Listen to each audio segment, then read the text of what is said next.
Nous allons ce matin poursuivre notre lecture de la première épître de Pierre.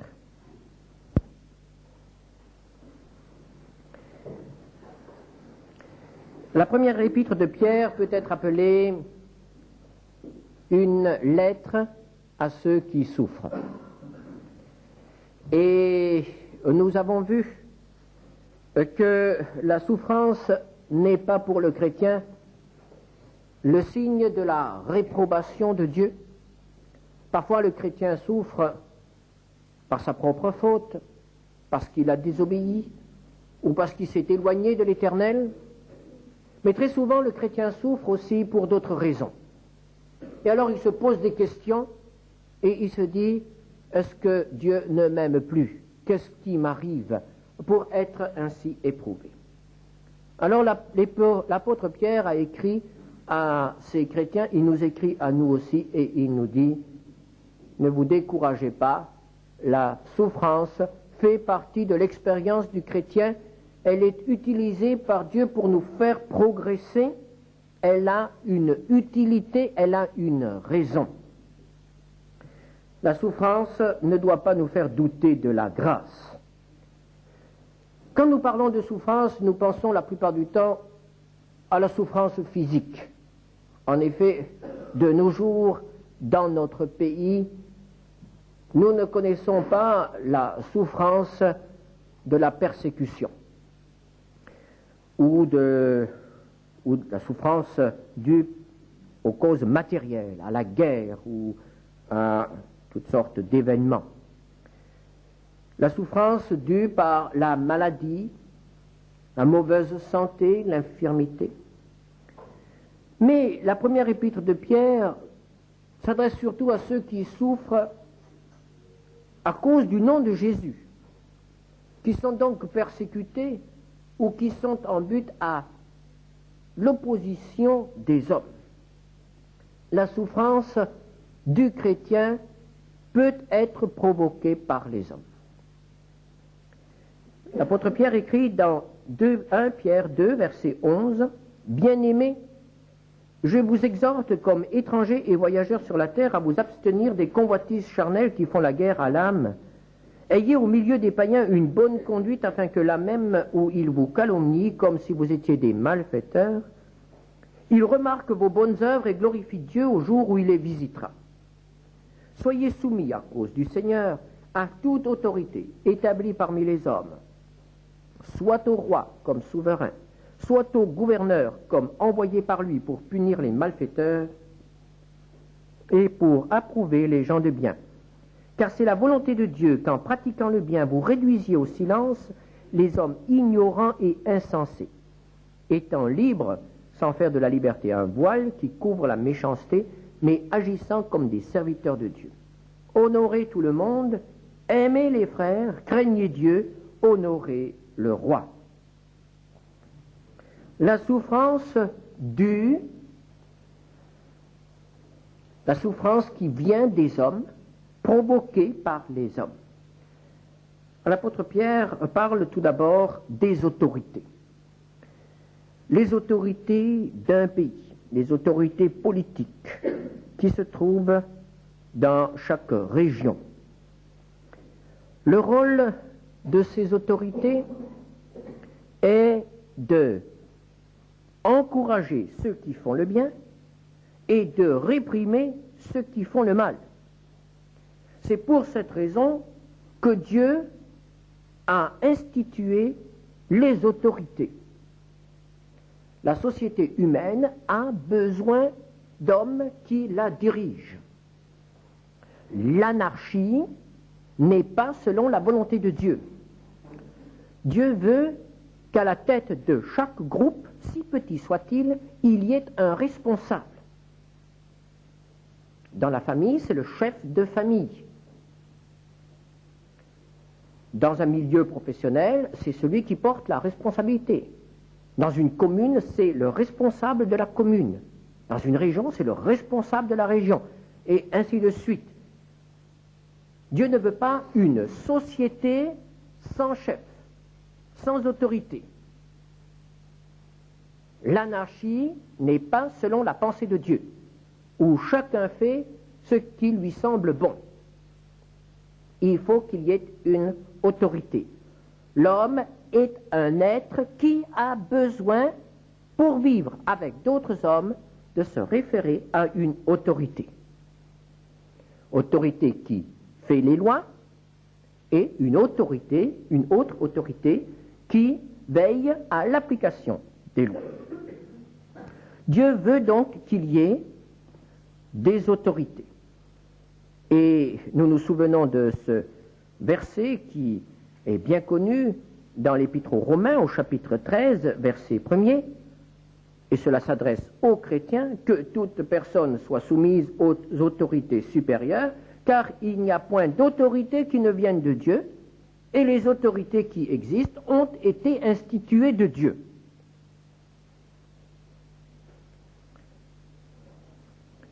Le rôle de ces autorités est, comme nous l'avons vu au verset 14, de punir ceux qui font le mal et d'approuver ceux qui font le bien.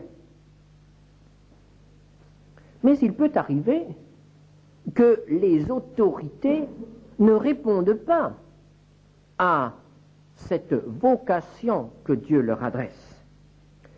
Il peut arriver que les autorités remplissent mal leurs fonctions, qu'elles mettent leur pouvoir au service de leurs propres intérêts. La course au pouvoir, la course à l'autorité, à la puissance, a la plupart du temps et très souvent comme motivation profonde le désir de l'homme de dominer sur les autres et d'en tirer un profit pour lui. Ne nous faisons pas d'illusions. Tous ceux qui aspirent au pouvoir, à l'autorité sur terre, ne sont pas désintéressés. Rares sont ceux qui veulent vraiment se mettre au service du peuple dont ils réclament les suffrages. Il arrive donc très souvent que les autorités en place utilisent le pouvoir, utilisent les moyens énormes qui sont à leur disposition pour servir d'abord leurs intérêts ou pour rechercher leur propre gloire. Il arrive aussi que ces autorités, contrairement à ce que Dieu demande d'elles, approuvent le mal et sont contre les gens qui font le bien. À ce moment-là, la société souffre. À ce moment-là, le pays connaît le désordre. Lorsque le mal est encouragé et lorsque le bien est réprimé. Lorsque la justice n'est plus appliquée, alors les hommes souffrent. Et tout particulièrement les hommes qui recherchent le bien. Et le chrétien souffre encore plus qu'eux, puisqu'il est préoccupé à la fois de la gloire de Dieu, des progrès de son œuvre dans le monde, et aussi puisqu'il aime son pays, puisqu'il aime son peuple. Et il sait que le péché est la ruine d'un peuple. Quelle doit être la position du chrétien dans une situation de ce genre? Et rappelons-nous qu'il ne s'agit absolument pas de quelque chose d'abstrait, d'une théorie. L'apôtre Pierre n'est pas tranquillement installé dans un fauteuil en train de réfléchir à ce qui pourrait éventuellement faire souffrir les chrétiens un jour et quelle pourrait être éventuellement leur attitude. L'apôtre Pierre, comme des autres apôtres, a connu la souffrance, il doit souvent se cacher, il doit souvent fuir, et au moment où il écrit, règne à Rome le fameux empereur Néron, qui ne va pas tarder à déclencher la première persécution. Donc ce que l'apôtre Pierre écrit n'est absolument pas théorique. C'est quelque chose de tout à fait pratique dans une situation qui devient vraiment dangereuse. Et lorsqu'il parle ici du roi, il s'agit de l'empereur Néron qui se trouve à Rome. C'est de lui dont il dit, au verset 13, « Soyez soumis à cause du Seigneur à toute autorité établie parmi les hommes, soit au roi comme souverain. » Dans le monde grec, on appelait l'empereur de Rome le roi. Il s'agit donc de lui. Il s'agit ici de Néron. Et c'est toujours de Néron que Pierre parle lorsqu'il dit, au verset 17, « Honorez le roi. Honorez Néron. Néron qui dans quelque temps va vous transformer en torche vivante dans son jardin. Néron qui va vous revêtir de peau d'animal et vous faire traquer par les fauves. Néron qui va s'amuser à vos dépens et qui va vous livrer à la cruauté de la populace. Honorez le roi. Nous pouvons voir dans tout le Nouveau Testament, chaque fois qu'il est question d'un chrétien ou d'un serviteur de Dieu en présence des autorités, nous voyons toujours une attitude de respect. Voyons Paul devant le souverain sacrificateur, ne sachant pas qu'il est le souverain sacrificateur et ayant dit quelque chose qui peut être interprété comme un manque de respect, Paul s'excuse. J'ignorais qu'il était le souverain sacrificateur. Jésus même devant Pilate n'est pas arrogant. Il lui rappelle simplement que son autorité lui a été donnée, qu'elle ne lui appartient pas en propre. Que ce soit Jésus, que ce soit les apôtres, que ce soit les disciples, les chrétiens ne sont jamais arrogants en présence d'une autorité. Une attitude de respect, mais une attitude digne, une attitude qui n'exclut pas la possibilité de se défendre. Au chapitre 3, verset 15, étant toujours prêt à vous défendre avec douceur et respect devant quiconque vous demande raison de l'espérance qui est en vous. L'insulte, l'injure n'est pas le propre de l'homme fort. L'insulte manifeste la faiblesse, la peur devant le juge. Celui qui sait qu'il est dans son bon droit, celui qui a la paix du Seigneur dans son cœur, sait rester digne devant ses juges, devant les autorités, et ne s'abaisse pas à les injurier ou à les mépriser. Mais il faut que nous ayons une conscience qui soit pure et qui ne nous fasse pas de reproches.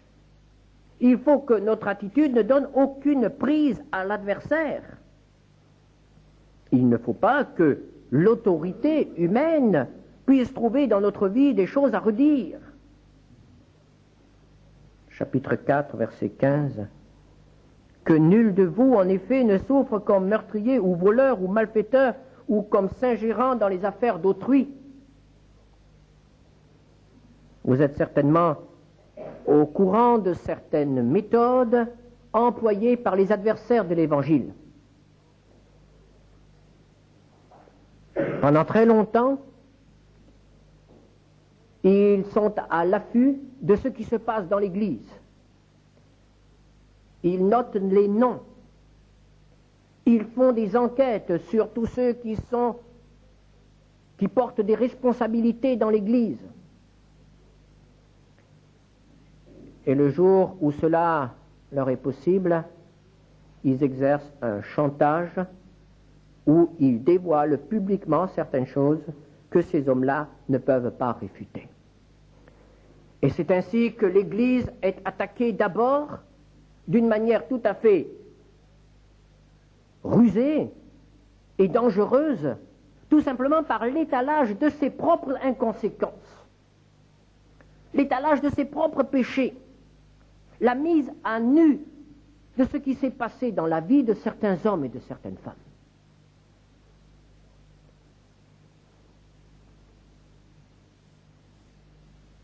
Et lorsqu'il s'agit de responsables d'Église qui sont ainsi mis à nu et à découvert devant l'opinion publique, comment voulez-vous que ces hommes, après, aient une attitude digne en présence de leurs détracteurs?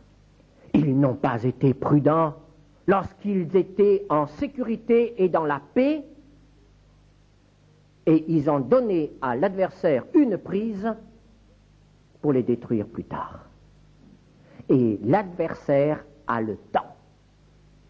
Il sait attendre 20 ans, il sait attendre 30 ans, et même davantage. C'est la raison pour laquelle cette parole de l'apôtre Pierre, « Soyez saints dans la souffrance », est aussi valable pour nous aujourd'hui, parce que nos inconséquences d'aujourd'hui, si elles ne sont pas abandonnées, si elles ne sont pas purifiées, si elles ne sont pas mises à la lumière, peuvent se retourner contre nous tôt ou tard. L'Église est terriblement imprudente de couvrir certains scandales, de laisser se détériorer certaines situations, parce que ça se retournera contre elle au moment où le jugement l'atteindra. Ne donnez à l'adversaire aucune possibilité, aucune occasion de vous faire quelque reproche que ce soit. Que votre conduite soit pure, soyez saints comme le Père est saint. Et c'est alors seulement que nous pouvons, par notre conduite, imposer un démenti formel à tous ceux qui calomnient. Chapitre 2, verset 15. C'est la volonté de Dieu qu'en pratiquant le bien, vous réduisiez au silence les hommes ignorants et insensés. Et nous avons ici, au verset 15, le mot qui est traduit par réduire au silence, c'est un mot qu'il faudrait tout simplement traduire par museler. Mettre une muselière à ceux qui calomnient. Ah, comme on aimerait parfois mettre une muselière à ceux qui calomnient. Mais il ne s'agit pas d'une muselière de cuir, d'une muselière matérielle. La seule muselière qui est valable dans ce domaine, c'est une conduite irréprochable de notre part.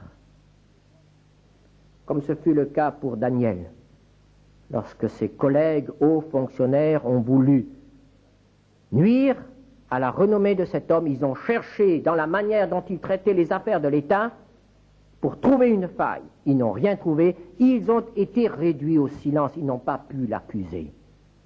Ils ont trouvé autre chose. Mais là, ils se sont attaqués à Dieu. Est-ce que notre comportement réduit au silence tous ceux qui essayent de nous calomnier? Est-ce que notre vie ne donne aucune prise à ceux qui nous observent d'un œil critique? C'est la volonté de Dieu. C'est la volonté de Dieu que nous réduisions au silence par notre conduite ceux qui disent du mal de l'Église. Chapitre 3, verset 16. Ayant une bonne conscience, afin que là même où ils vous calomnient, comme si vous étiez des malfaiteurs, ceux qui décrivent votre bonne conduite en Christ soient couverts de confusion. C'est la volonté de Dieu. Et l'apôtre Pierre, en parlant de nos relations avec les autorités, parle de notre liberté. Chapitre 2, verset 16. Étant libres sans faire de la liberté un voile qui couvre la méchanceté, mais agissant comme des serviteurs de Dieu. Oui, c'est une de nos prérogatives. Un des privilèges les plus beaux que Dieu accorde à ses enfants, d'être libre. Libre de quoi? Libre d'obéir aux autorités. Ou plutôt libre de désobéir aux autorités. Non. C'est libre de toute peur. Quel privilège de savoir que même devant des juges qui nous veulent du mal ou qui veulent nous détruire, nous n'avons pas besoin de trembler, parce qu'il y a au-dessus d'eux un juge qui nous connaît et qui nous aime. Quelle merveilleuse liberté! Mais attention, cette connaissance du juge suprême pouvait être mal interprétée par les chrétiens et pouvait les pousser à être arrogants envers les autorités, pouvait les pousser à être imprudents, à être insolents. Ils pouvaient penser qu'ils étaient supérieurs à ces hommes et les mépriser. La parole de Dieu nous dit, vous êtes libres, oui, mais comme des serviteurs de Dieu. Et il faut reconnaître alors que devant ces juges, le chrétien doit être avant tout un serviteur de Dieu. Que le Seigneur nous garde d'avoir un jour à connaître de telles situations, à être confrontés à des autorités malveillantes qui veulent nous détruire. Mais dans le monde, beaucoup de chrétiens connaissent cette situation-là. Et nous devons prier dans ce sens pour eux. L'apôtre continue. Verset 18. Serviteurs, soyez soumis en toute crainte à vos maîtres, non seulement à ceux qui sont bons et doux, mais aussi à ceux qui sont d'un caractère difficile. Car c'est une grâce que de supporter des afflictions par motif de conscience envers Dieu, quand on souffre injustement. En effet, quelle gloire y a-t-il à supporter de mauvais traitements pour avoir commis des fautes? Mais si vous supportez la souffrance lorsque vous faites ce qui est bien, c'est une grâce devant Dieu. Et c'est à cela que vous avez été appelés, parce que Christ aussi a souffert pour vous, vous laissant un exemple, afin que vous suiviez ses traces. Lui qui n'a point commis de péché, dans la bouche duquel il ne s'est point trouvé de fraude, lui qui, injurié, ne rendait point d'injure, maltraité, ne faisait point de menaces, mais s'en remettait à celui qui juge justement, lui qui a porté lui-même nos péchés en son corps sur le bois, afin que, morts au péché, nous vivions pour la justice, lui par les meurtrissures duquel vous avez été guéris, car vous étiez comme des brebis errantes, mais maintenant vous êtes retournés vers le pasteur et le gardien de vos âmes. Ce problème-là nous touche de plus près. Car si nous n'avons pas beaucoup de relations avec les autorités politiques de notre pays, nous avons pratiquement tous les jours des relations avec une autorité professionnelle. Un maître, un patron, un professeur, un chef de service, quelqu'un qui a quelque chose à nous dire, qui a des ordres à nous donner et dont dépend notre carrière professionnelle, dont dépend notre avancement, dont dépend aussi, il faut bien le dire, dont dépend l'augmentation de salaire que nous attendons. Un chef, un patron, ou bien alors un professeur dont dépendra l'appréciation qui permettra de passer dans une classe supérieure ou d'obtenir tel ou tel certificat. Ce n'est pas facile. Nous avons tous des autorités professionnelles au-dessus de nous, même ceux qui pensent être libres. Alors comment faire avec ces gens dont dépend notre gagne-pain? L'apôtre les met en deux catégories. Il y a ceux qui ont un bon caractère et ceux qui ont un mauvais caractère. Et puis il y a les chrétiens et il y a les non-chrétiens. Alors pour les chrétiens, il semble que tout est facile. Certainement pas. Un ouvrier chrétien et un patron chrétien connaissent aussi des problèmes. 1 Timothée 6, verset 2, que ceux qui ont des fidèles pour maîtres ne les méprisent pas sous prétexte qu'ils sont frères, mais qui les servent d'autant mieux que ce sont des fidèles et des bien-aimés qui s'attachent à leur faire du bien. Mais il y a ceux qui ne sont pas chrétiens. Et nous avons de nouveau l'abus de pouvoir dans les relations professionnelles. Combien de petits chefs, combien de contremaîtres sont de véritables despotes. Évidemment, aujourd'hui, un ouvrier peut se défendre, mais c'est parfois bien illusoire. Et surtout lorsqu'il est chrétien, il hésite à employer les méthodes du monde pour se défendre. Et ces difficultés peuvent provenir justement du fait qu'il est chrétien, du fait qu'il n'accepte pas certaines combines, qu'il n'accepte pas une certaine complicité avec un chef malhonnête, qu'il n'accepte pas certaines demandes d'un chef malhonnête. Combien de jeunes filles ne connaissent pas d'avancement parce qu'elles veulent rester pures au nom du Seigneur? Alors on leur passe le mauvais travail. On a de mauvaises appréciations sur elles et il n'y a pas d'avancement, alors qu'elles sont plus consciencieuses que les autres. Quelle souffrance pour un jeune chrétien de voir que tous ses efforts, même en classe, n'aboutissent pas parce qu'il est honnête. N'est-ce pas aussi une cause de souffrance pour un jeune qui veut rester honnête et s'abstenir de tricher, de copier, alors que tous les autres autour de lui trichent et copient, ont de bonnes notes et lui n'a pas de bonnes notes? Et il subit les conséquences de son honnêteté. N'est-ce pas une souffrance pour un chrétien d'être ainsi confronté à des exigences qui n'ont rien à voir avec la qualité de son travail? Et il est noté pour ses opinions, il est noté pour sa foi, et non pour la qualité de son travail. Nous vivons dans un monde injuste.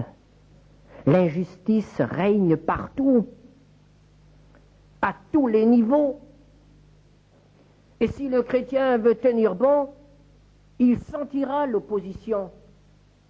Bien sûr, s'il adopte les méthodes de son entourage, il ne sentira pas l'opposition, mais sa conscience ne sera plus là pour lui rendre le témoignage qu'il est agréable à Dieu et qu'il est approuvé par Dieu. Que dit la parole de Dieu à ceux qui souffrent à cause de Christ, à cause de l'honnêteté, à cause de la pureté de leur conscience?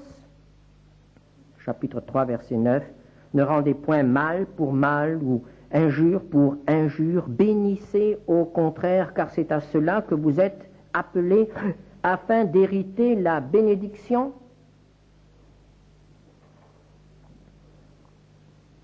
Dans ce texte, nous retrouvons à plusieurs reprises le mot grâce. Verset 19, c'est une grâce de supporter des afflictions. Au verset 20, c'est une grâce devant Dieu de souffrir lorsque vous faites le bien. C'est une grâce. Et l'apôtre Pierre pose la question au verset 20, Quelle gloire y a-t-il à supporter de mauvais traitements pour avoir commis des fautes? Alors nous pouvons dire, il y a une gloire à supporter de mauvais traitements quand on est innocent, quand on est vrai, quand on est honnête, quand on remplit les conditions du contrat qui nous lie avec notre employeur. Il y a une gloire à souffrir l'injustice à cause de Christ. Pourquoi cela? Pourquoi l'apôtre peut-il parler de grâce? Pourquoi peut-il parler de gloire? Mais parce qu'il y en a un qui nous a précédés dans cette voie, un qui était parfaitement juste et qui a été victime de l'injustice, un qui a été condamné comme un malfaiteur alors que il n'a jamais trompé, il n'a jamais fait le mal. Jésus. Et il nous a donné son esprit. Et cet esprit-là nous engagera toujours dans cette voie-là. L'esprit de Jésus nous engagera toujours à suivre l'exemple de Jésus. Et lorsque nous cédons à l'esprit, lorsque nous nous soumettons à lui, à ce moment-là, nous recevons l'approbation de la part de l'esprit. Et il y a une grâce et il y a une gloire à souffrir parce que nous marchons pas à pas avec le Seigneur. Puis Pierre continue, chapitre 3. Femmes, soyez de même soumises à vos maris, afin que si quelques-uns n'obéissent point à la parole, ils soient gagnés sans parole par la conduite de leurs femmes, en voyant votre manière de vivre chaste et réservée. Ayez non cette parure extérieure qui consiste dans les cheveux tressés, les ornements d'or ou les habits qu'on revêt, mais la parure intérieure est cachée dans le cœur, la pureté incorruptible d'un esprit doux et paisible, qui est d'un grand prix devant Dieu. Ainsi se paraient autrefois les saintes femmes qui espéraient en Dieu soumises à leur mari, comme Sarah qui obéissait à Abraham et l'appelait son Seigneur. C'est d'elle que vous êtes devenues les filles, en faisant ce qui est bien sans vous laisser troubler par aucune crainte. Marie, montrez à votre tour de la sagesse dans vos rapports avec vos femmes, comme avec un sexe plus faible. Honorez-les comme devant aussi hériter avec vous de la grâce de la vie, et qu'il en soit ainsi afin que rien ne vienne faire obstacle à vos prières. L'apôtre s'adresse ici aux femmes qui se trouvent dans l'Église et qui se sont converties en premier. Une transformation radicale a eu lieu dans leur vie. Le mari n'est pas encore converti. Le mari est encore païen, idolâtre ou athée. Le mari est encore esclave des choses de ce monde. Et la femme se transforme progressivement en cet être nouveau qui est l'être régénéré, dominé par le Saint-Esprit.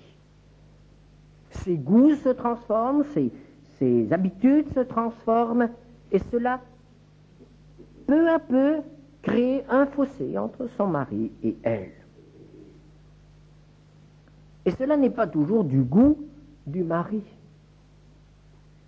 Et parfois commence une opposition, d'abord sourde puis violente de la part du mari, et les relations sont perturbées, le mari exigeant de sa femme certaines choses dont il avait l'habitude avant la conversion, et que la femme ne peut plus accepter après la conversion, un certain comportement, certaines habitudes du monde, certains plaisirs du monde.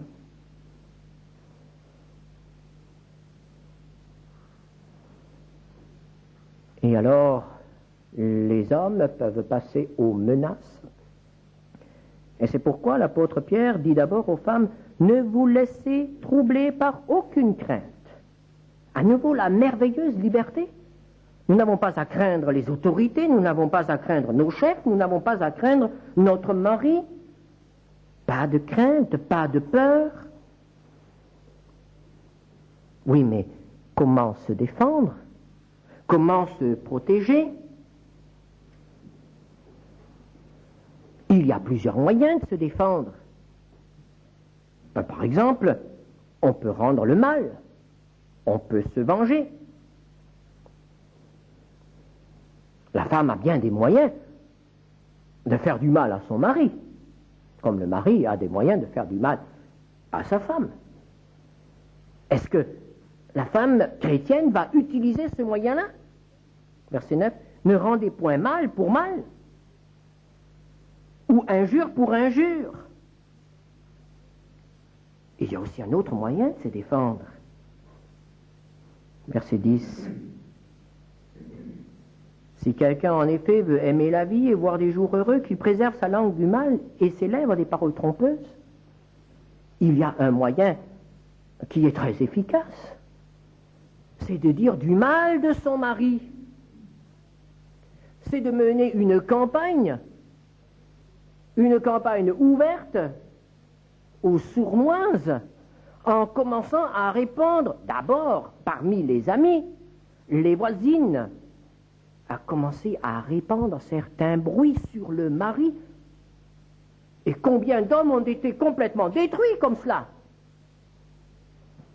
Leur situation a été ruinée dans un village ou dans un travail. S'ils sont commerçants, lorsque ça commence, et vous ne l'arrêtez plus, la rumeur.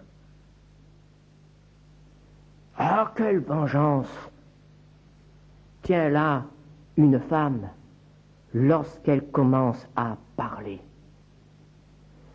lorsqu'elle commence à distiller la médisance sur son mari.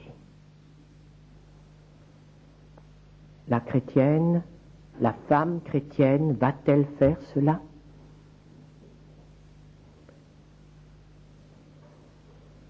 Parfois, on sait le faire si innocemment. Il suffit de se plaindre. Et c'est parti. Il y a encore un autre moyen pour la femme de reprendre le dessus, de redresser une situation, et c'est la séduction.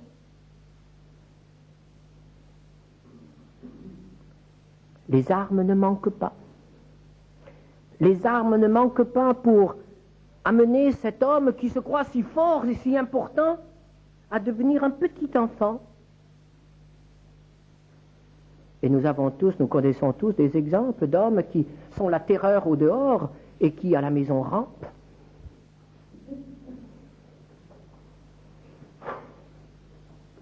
L'apôtre Pierre ici emploie l'expression le sexe faible. Oui, mais seulement dans le domaine physique. Parce que pour le reste, la femme est, à mon avis, plus forte que l'homme. Alors il y a, pour la femme, tellement de moyens de se venger d'un homme qui ne fait pas ce qu'elle veut ou qui la fait souffrir. Combien de moyens de se venger? Et quand on a les moyens, on est aussi tenté de le faire. Mais que dit l'apôtre Pierre? L'apôtre Pierre dit aux femmes chrétiennes, à toutes celles qui souffrent à cause d'un mari impossible ou méchant, à toutes ces femmes-là, il leur dit, ayez la parure intérieure et cachée dans le cœur, la pureté incorruptible d'un esprit doux et paisible qui est d'un grand prix devant Dieu. Un esprit doux et paisible.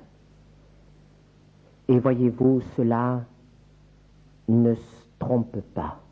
On ne peut pas faire semblant d'avoir un esprit doux et paisible. Non. On peut être hypocrite. On peut faire semblant d'être soumis. On peut faire semblant d'obéir. Mais on ne peut pas faire semblant d'avoir un esprit doux et paisible. On ne peut pas faire semblant de vivre la pureté incorruptible. Mes sœurs, c'est là l'arme la plus efficace que le Seigneur vous donne si vous avez des problèmes avec votre mari. Un esprit doux et paisible. Mais quel est le but? Quel est le but de tout cela? Chapitre 3, verset 1. Afin qu'ils soient gagnés sans parole par la conduite de leur femme. Le but, c'est la conversion du mari. Et c'est le prix qui doit être payé pour qu'il se convertisse. Ne pas l'assaillir de reproches. Ne pas le tourmenter. Ne pas le mépriser. Ne pas se venger. Ne pas l'accabler de reproches. Mais l'amener à Christ par un esprit doux et paisible. Et finalement, quand nous reprenons tout ce texte que nous venons de lire ensemble, que ce soit notre attitude envers les autorités, que ce soit notre attitude envers nos employeurs ou nos chefs de service, que ce soit l'attitude de la femme chrétienne envers son mari inconverti, le but ici est toujours la conversion de celui qui s'oppose à son enfant. Jamais la destruction, jamais la vengeance, mais la conversion. Chapitre 2, verset 12. Ayez au milieu des païens une bonne conduite, afin que là même où ils vous calomnient comme si vous étiez des malfaiteurs, ils remarquent vos bonnes œuvres et glorifient Dieu au jour où il les visitera. Quelle lueur d'espoir le Seigneur dépose dans notre cœur. Nous avons le droit de lui demander la conversion de ceux qui nous font souffrir. Mais le Seigneur nous demande une chose, que notre attitude soit telle que après, lorsque cet homme ou ce chef de service ou cet adversaire quelconque viendra dans l'Église, lorsqu'il prendra la Sainte Seine avec nous, il ne puisse pas, après, quand il aura la connaissance, il ne puisse pas nous dire « Oui, le Seigneur m'a sauvé, mais dis, toi, tu ne m'as pas facilité la chose. Hein. Et puis tu sais, tu as fait des choses là qui certainement ne sont pas dans la parole de Dieu. » Il faut faire attention, parce que Satan s'ingénie à provoquer des situations telles que nous perdons le contrôle de nous-mêmes et que nous agissons selon la chair. Ce qui est vrai, ce qui était vrai la dernière fois quand nous sommes penchés sur la parole de Dieu, où il est dit « Attention, la souffrance peut te disposer au mal », est aussi vrai dans la persécution. La souffrance provoquée par la persécution peut nous pousser à des réactions humaines qui deviennent alors un obstacle à la conversion de nos adversaires. C'est cela le but. Le but de Dieu n'est jamais la destruction d'un homme, même si c'est le pire des persécuteurs, même s'il s'agit d'un monstre qui pourchasse ses enfants. Dieu ne veut pas sa perte, mais il veut sa conversion. Et c'est pour cela qu'il attend de nous que nous souffrions d'une manière telle que ces gens-là soient vaincus par l'amour. Et c'est ce qui se passe aujourd'hui. Là où les chrétiens souffrent selon Dieu, on voit des persécuteurs, on voit des bourreaux, on voit des geôliers qui se convertissent. Parce que le témoignage de ces hommes est à la gloire de Dieu. Et là où des femmes souffrent, selon Dieu, on voit des maris qui se convertissent. Cela peut durer longtemps. Le Seigneur peut permettre que vous souffriez pendant des années et des années. Mais ne perdez pas courage. Restez dans cette soumission de l'esprit afin que l'amour triomphe. Que l'amour triomphe. Et non pas la chair. Et non pas notre ruse ou notre force. Que l'amour triomphe. Amen.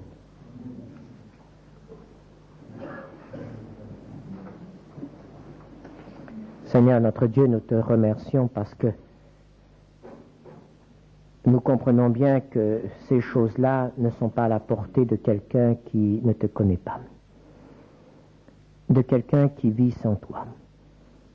Quand nous souffrons, quand nous sommes victimes de l'injustice, nous n'avons naturellement qu'une pensée, c'est de nous venger, ou de souhaiter le mal à celui qui nous fait souffrir. Mais Seigneur, tu nous as donné un esprit nouveau, et cet esprit est un esprit d'amour, de pardon et de paix. Et nous voulons ce matin, Seigneur, t'apporter toute rancune. S'il y a dans